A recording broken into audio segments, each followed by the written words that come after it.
University of North Texas. This is NTTV Nightly News. As the White House ramps up the war in Iran, how U.S. troops and us here at home are being affected. Severe thunderstorms are possible in Denton this week. What you need to know. You can have some fun rock climbing here at UNT tonight. We're live with a preview.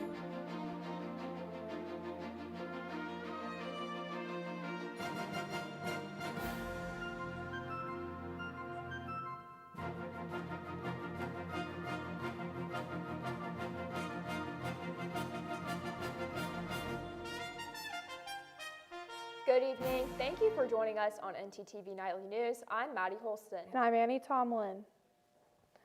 The war in Iran tonight enters the 1 month mark. Already more than 300 American troops have been wounded and 13 have died. There is no sign of an end to these hostilities as the Trump administration has ordered 50,000 American soldiers into the region. Iran is keeping the critical shipping passage, the Strait of Hormuz, closed down. In an early morning social media post, President Trump said we should go for the strait and just take it. As for sending in U.S. troops to ground combat in Iran, Defense Secretary had this to say this morning. Our adversary right now thinks there are 15 different ways we could come at them with boots on the ground. And guess what? There are. So if we needed to, we could execute those options on behalf of the President of the United States and this department. Or maybe we don't have to use them at all. Maybe negotiations work, or maybe there's a different approach. But the point is to be unpredictable in that. But the war in Iran is creating growing problems here at home.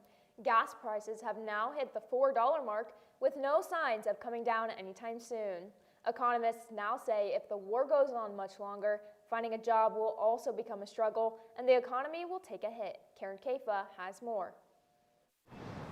U.S. households are already squeezed by climbing gas prices. They're unaffordable, especially with big trucks. It's crazy money. Now, a job market described by economists as low hire, low fire faces new headwinds.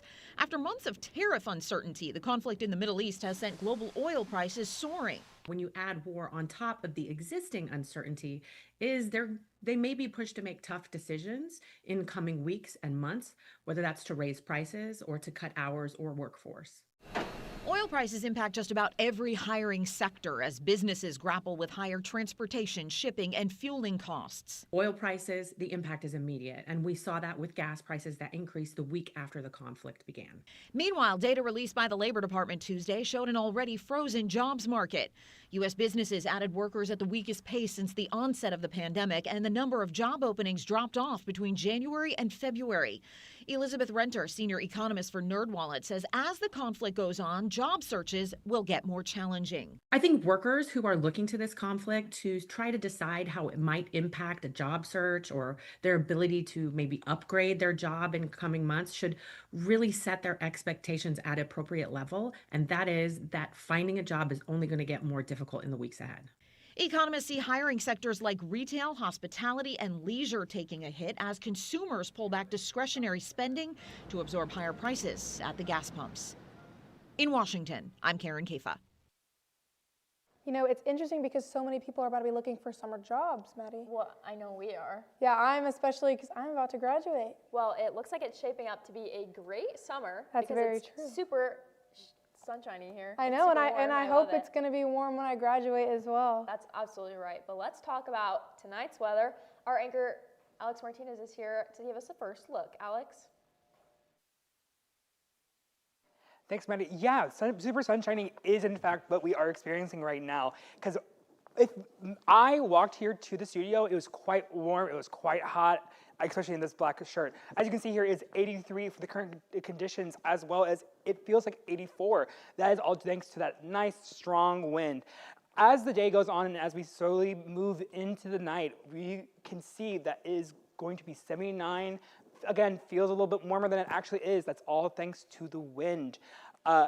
But as the night goes into early morning tomorrow, it's going to be a lot more colder for all my early morning commuters. It's going to be a lot more warmer and colder, 68, 69, at a 30-mile-per-hour wind. Thanks to all these winds, we're experiencing a little bit more extreme weather. I can talk more about that later after the break. Back to y'all at the desk. Thanks, Alex. Today marked a big change for what has been a new and thriving industry in Texas. The state has now banned certain types of hemp products. That could mean an end to many small businesses, including some here in Denton. NTTV's Evanson Franklove has a closer look at the legislation that went into effect today. The smokable THC hemp ban goes into effect today in Texas. Popular hemp products containing THC, THCA flower, and pre-rolled joints will now be prohibited. Any product that has THC of a 0.3% concentrate or higher that's smokable is unsellable in Texas. Despite implementation, the new regulations do not have a clear list of what is banned. Fortunately, shop employee Jeff Bonnell is well versed on the regulations, but worries others may not. I have a feeling that people who don't understand this law, because it's not clearly defined, are going to end up getting in trouble with the state and with the law because they think they're complying, but they're not, because they're not being clear. These past couple days, many stores were scrambling to sell their THC hemp inventory. Meanwhile, stores like the Cannabis Shop are preparing to lose their consumers. We have edibles and we still sell edibles. We just have a bigger market for flower, and that was like over 7% of our sales. For NTTV News, I'm Evanson Franklove. 2026 has been a year of electoral races across the country, including here at UNT. We're seeing two potential SGA presidents run for the future campus they want to see. Last night, we were able to get an exclusive look at the Unite team, and tonight, NTTV's George Svoboda is talking to the Lift team's candidates. George? Thanks, Annie. I'm here with the Lift team's presidential candidate, Durrani Avila. So, Durrani, tell me a little bit about what impact you want to have on UNT's campus. With the Lift administration, one of our biggest goals is to make the campus more inclusive. We want our short-term initiatives are basically making the campus more disability friendly. We also want to make sexual harassment and reporting more easier. And also we want to work with the student affairs and have menstrual products across campus so that everybody feels included, everybody feels like their voice is being heard. So tell me about some of the strategies your campaign wants to use to rally the students behind your cause. As I said, the inclusivity factor is really connecting with a lot of students. Many different communities across campus have been very excited to listen to our campaign, listen to our message, listen to our action plan, and they feel like it makes sense. It gives a direction, and we think that will unite students more towards our cause. So you've got some experience now as the chief of staff. Can you tell me a little bit about how your SGA administration would differ from previous SGA administrations?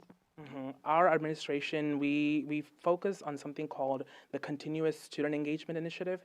Every single month we'll have a very specific theme, such as Suicide Prevention Month for September.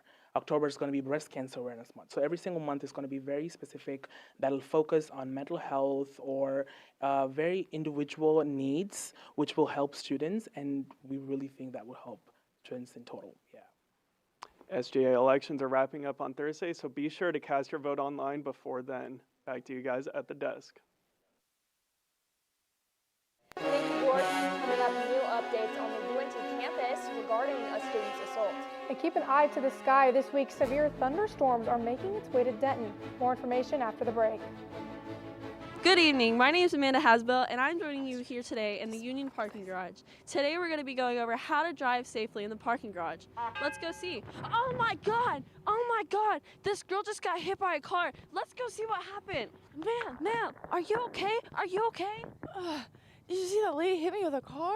Yeah, we did. I got it all on video. Oh my god. Let's go over here and talk about how we can prevent that. Yeah, not the hospital. Well, right now we're going to ask you a couple questions on how we can drive safely in the parking lot. What are ways that we can be aware of our surroundings? Oh, we can look both ways. Jenna, also, how about putting the distractions away? Yes, just like our phones, turning our music down, and also not focusing on our passengers. Where can you get information on how to get a parking pass? Transportation.unt.edu. If you park in a garage, make sure you pay on the app or look for further instructions on how you should pay. And remember, no pass, no park. Let's all try to keep our Mean Green community safe. Remember, we're all in this together. Drive safe.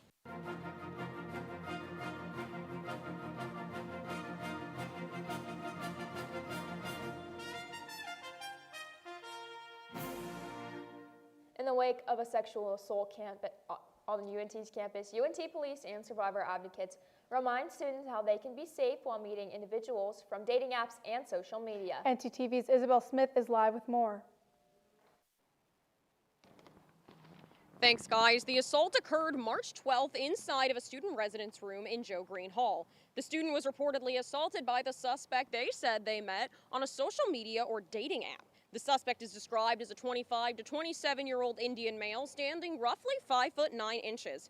UNT police has also reported that the suspect has been seen to hang around the UNT Music Building with the sole purpose of meeting students. The UNT police and UNT survivors advocates say you don't need to avoid dating apps and social media altogether. However, there are certain ways to be safe while using them. There's nothing wrong with dating apps. And so it's just a tool that you're using to meet people.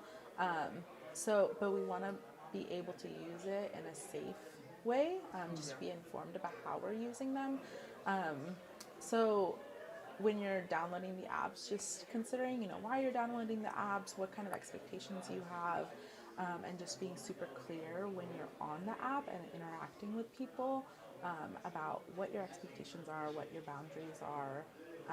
So those things can be really helpful when navigating, downloading dating apps and engaging with people on dating apps. UNT Police urges users to be safe and alert while using social media and dating apps. Call 911 if they feel they are in an unsafe or dangerous situation, and above all, to trust their instincts. UNT also wants to remind students that sexual assault is never the fault of the survivor, and only the perpetrator can prevent sexual assault. That's all from me. Now, back to the desk. Thanks, Isabel. Today is Transgender Day of Visibility. Originally, it was a day of remembrance to recognize victims of transgender-related hate crimes. However, supporters advocated to change the narrative from remembrance to recognition, making today a day of celebration. There are many LGBTQ organizations here on campus that offer support to students. Members say that these organizations are necessary in ensuring that students feel supported and safe here on campus. They're really itching to find somewhere to belong, but also, find somewhere where they can safely be themselves. And so I guess I would kind of frame it as a home away from home kind of place, where not only do they have their own space after they have finally come to campus or moved somewhere nearby, but they also have a home on campus that they can find people to reliably talk to and get advice from. Because I also find myself giving people, academic advice, and they're able to go directly to somebody instead of, be really nervous about having to find someone for help. The very long waiting list for our advisors, because we have so many students on campus. Yeah. Tonight, Rubber Gloves Studio will be hosting a festival in celebration of Transgender Day of Visibility. The festival kicks off at 6:30 p.m., and you can find more information and tickets on their website. Maddie, I'm still not a fan of the wind, and I'm about to take an airplane ride tomorrow, and I don't think that's going to be very fun. Yeah, and those airports are crazy right now. Let's check back in with our weather anchor, Alex Martinez, to see what kind of weather you and us can expect this week. Alex?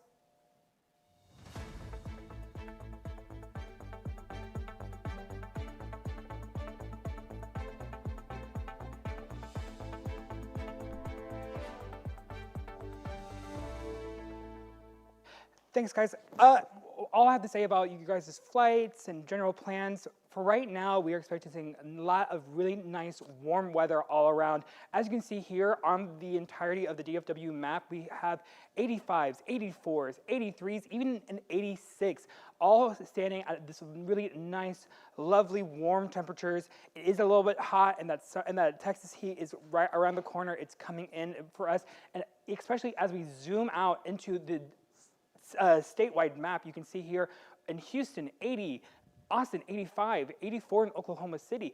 Amarillo is the only one that is still hanging on to that 72 condition right now. Now, we are expected to start seeing some severe thunderstorm potential that is going to be happening as we go into the week. You see here on Wednesday, Thursday, cloudy storms.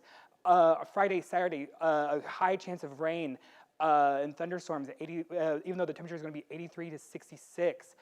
It's all going to continue to warm up, going to drop down to 68 on Saturday, and then continue on into what we've usually been seeing.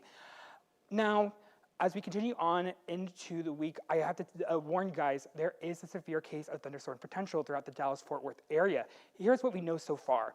A few severe thunderstorms have the possibility to form on Wednesday evening, especially on the western side of Interstate 35. The storms have the capacity for isolated hail and extreme winds. The evening storms will carry on into Thursday and will leave our area by midday. Sadly, this is not the only thing that we're going to be seeing. Like I said earlier, later in the week, on Friday and Saturday, the storms will be coming from will more than likely be coming in from the northwestern side and will be tracking down into the southeast. But good news, on Sunday, it should be a lot more nicer. We have been worried about while we have been worrying about the growing drought here in Texas and the potential of rain in the next few days. It's really great news, and really it's just wonderful. But the dry conditions are still a real problem for much of the state and the other parts of the nation. NTTV's Amber Apache is in studio with us. More on that. Amber? Thank you, Alex. That's right. This past winter was ranked the 11th driest and the 3rd warmest on record. So what does that mean for forest fires? With the lack of moisture in the air, the Texas A&M Forest Service has elevated fire risk to a level 3. There are currently 3 active fires in South and Southeast Texas, one in Wilson County, south of San Antonio, one in Bastrop County near Austin, and one in Panola County on the Texas-Louisiana border.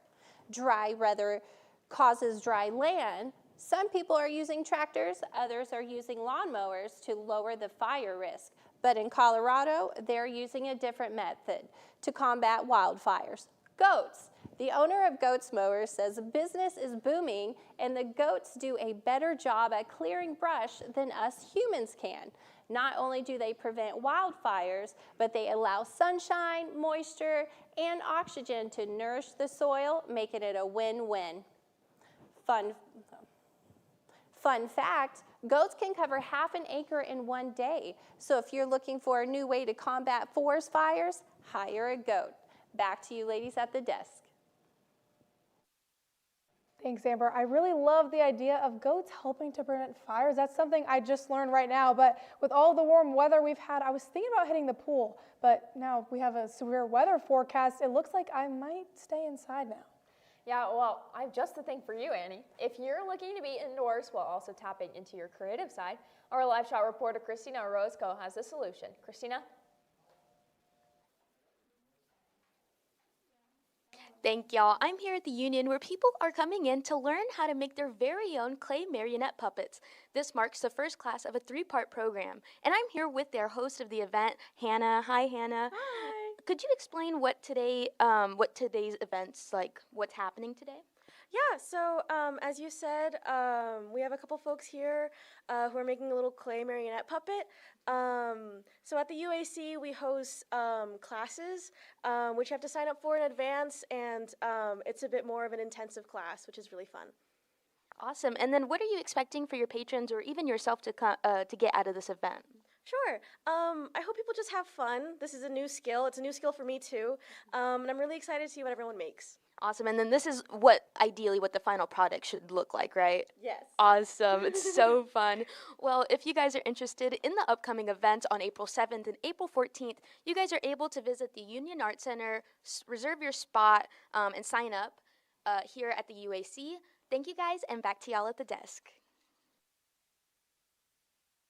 Thank you, Christina. Have you ever lost something that weighs 2 tons? Well, in a zoo in New Mexico, they sure did. We have an amazing video coming right up. And something that's supposed to be fun can actually be dangerous. What you need to know about scooters here on campus.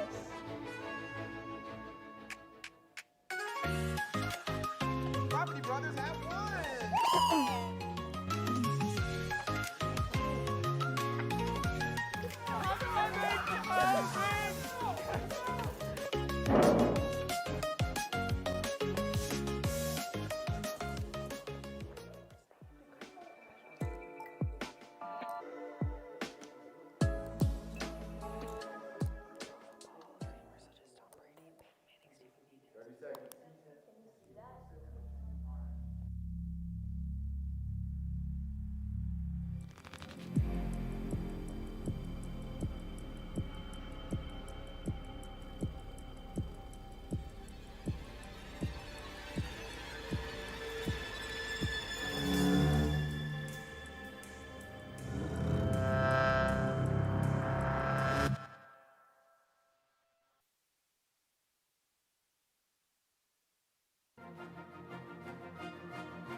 from one place to another. For college students, it's e-scooters. However, as this trend gains popularity, Deputy Police Chief Willenbrock says accidents will become more common too. There was 2 last year and 1 the year before that we reported to the state as being involved with a motor-assisted device. So that would be e-bike or a scooter. But I expect that as they become more and more popular, I would expect that would probably go up. And although these vehicle rates aren't high, pedestrian accidents happen all the time. Except people don't report these, so there's no real numbers other than comments on Facebook, Yik Yak, Reddit, and other social media sites. And I just had an impact. I got hit by a scooter. Gabby was hit right behind me as she was getting off the Eagle Point bus in front of Honors Hall. Amelia, however, was hit from behind on a path right next to the UNT Union. The most interesting part, though, I was like, I just don't know what happened. Like, why did you hit me? How did that happen? And he was like, oh, you know, you weren't looking when you came off of the bus, and then he just scootered away. But the person didn't even stop either. They just kept going, and I just kind of picked myself up. Countless posts and announcements by police in Denton, on campus, or in the North Texas area explain the rules of riding e-scooters near pedestrians and vehicles. So riders should take more care, in operating in those environments, approaching intersections, be aware of the other people on the roadway. Gabby did file her complaint here at the UNT Police Department. However, they told her they couldn't identify the rider because of bad imaging and how common this incident is. I don't feel resentment. I just wish that everybody who has an e-scooter can just be mindful of others. The best way to stay safe is for everyone to keep your eyes up and head on swivel.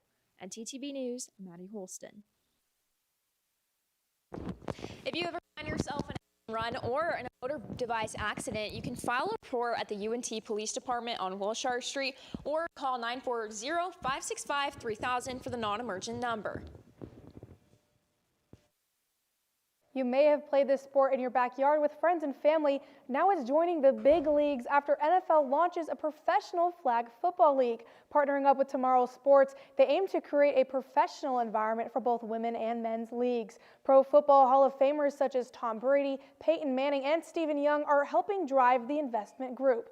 Additionally, prominent figures from other sports such as Serena Williams, Billie Jean King, and various others are investing as well. The league itself has announced to invest $32 million. Flag football has been one of the fastest growing sports in the world, with around 20 million players worldwide and over 4 million kids playing nationwide. Now the sport will make its Olympic debut in 2028. And sometimes, I like to tune in to the Olympics as well, but I know someone else that might be a little bit more interested in rock climbing, and that's going to be our anchor, Cameron Shields. Cameron, what are you doing at the rec center right now? That's right, ladies and gentlemen. I've got some high hopes tonight for the vertical challenge here at the Pole Rec Center. This event is taking place from 8:15 to 10 p.m., where you guys can attempt the vertical milk crate challenge or try out some of these new routes on the rock climbing wall. Whether you're a beginner or an expert, bring your friends out and give it a shot, or make it a competition to see who can go the highest. I know Evanston's never going to make it higher than me. Isn't that right, Evanston? I'm not entirely sure that's true, but that's something we can test after the show, Cameron. I've got some updates on Major League competition and women's basketball after the break. She was the oldest woman to ever medal in the slalom run. So I think that she's now the youngest. Yes, and the youngest and the oldest. Prominent women's sports is right now, especially when women's hockey is one of the biggest growing sports in the world right now. If somebody told you, kind of coming back to the past and telling your past self that this team would be one win away from making the college football playoff, how would you react knowing that you've covered this team for so long? Let's talk a little bit about the strengths of this UNT basketball team. Like, what are we good at? When it comes to UNT, we've always been a slower paced team, and that has continued into the Daniel Robinson era. And welcome to a very special edition of Prove It or Lose It. Matthew. Can I have Silverstone? It's the only name that looks familiar.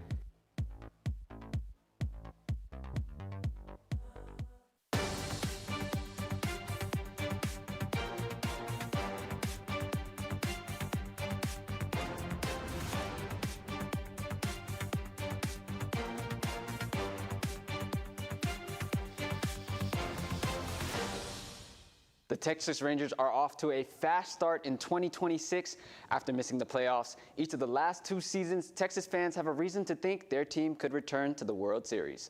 The Rangers started a series against the Orioles last night in Baltimore. They got off to a fast start when Brandon Nimmo scored on an error in the first inning. They tacked on a few more runs in the second and held on to win 5-2 after losing on opening day. The Rangers now have a 3-1 record to start the season. Game 2 of this series started about 45 minutes ago.